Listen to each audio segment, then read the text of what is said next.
Welcome to Let Me Fix This. Enjoy the video. In this video, I will explain how to add email in WPForms.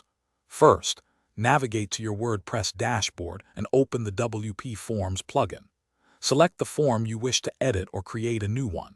Once inside the form builder, locate the Settings tab on the left-hand menu.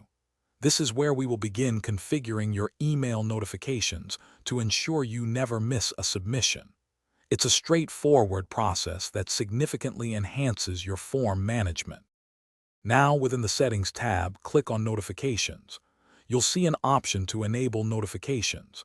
Make sure this toggle is switched on. This is crucial for activating the email functionality. Next, you can customize the Send to Email address field.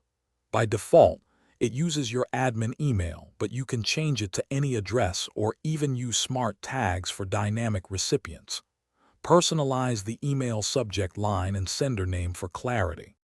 Let's refine the email content.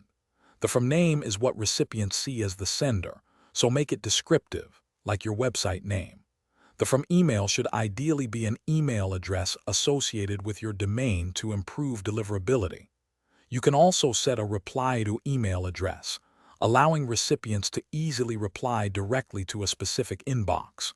Finally, customize the email message field using smart tags to include submitted form data, making each notification informative.